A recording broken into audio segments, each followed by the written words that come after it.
Thukuru-inĩ wa thirikari mwena wa Kabarnet kaunti-inĩ ya Baringo nĩ kuo mathomo maya matabanĩirio, mũingĩ ũkĩthomithio bata wa kwaga kũruithia airĩtu na mathĩna marĩa mokanagia na ũndũ ũcio.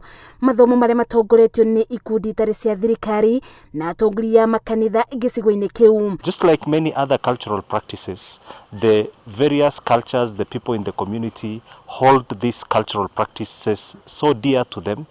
Sometimes there are also, emotional attachments to these cultures, and therefore there's need for us to adopt a consultative, a collaborative approach. Mugite ona thengia wa thirikari gukorwo ĩkĩrĩire barĩ bara ya kũruithia airĩtu, mawĩtĩkio na ũndũire wa ndũrĩrĩ imwe nĩ ũndũ ũrĩa ũragucia mĩtaratara ĩno na thutha, ũndũ ũrĩa ũtũmĩte thirikari ĩtũme maobitha matũũra-inĩ macio kũthomithia mũingĩ.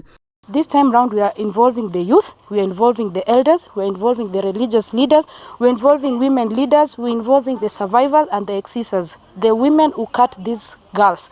We are bringing them to the broad light and ask them to educate the community on how to end FGM in Kenya by 2022. Ikundi iria ibũranaga na ũruithia wa airĩtu ciugĩte airĩtu anini aingĩ kuma mĩena ya Tiaty na Pokot ya ithũĩro maratigithio thukuru na kũbikithio kĩabinya, no ĩndĩ mageria ma kũbonokia airĩtu aya matũngĩtwo nĩ mĩbĩnga mĩingĩ kuona mabinda maingĩ ikundi ici itirĩ na mbeca cia kũthiĩ kũbonokia airĩtu acio. I think for me it's too ambitious for now, but all is not lost. I know we have some steps to do.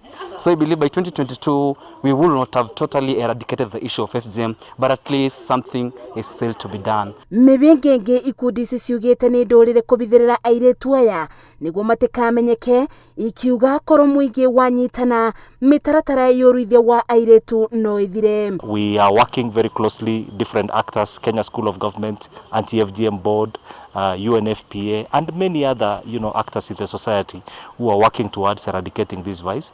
Thirikari ĩkoretwo mũbari-inĩ wa mbere gũtigĩrĩra mwana wa mũirĩtu ndena ruithio, ĩgĩtanya gũkinyĩra mwaka wa 2022 gũtirĩ mũirĩtu ũkagerera moritũ marĩa mokanagia na gĩko gĩkĩ. Ngĩribotera Inooro TV, njĩtagwo Masi wa Ndia wa Mũrĩithi. And the post coordinator for this program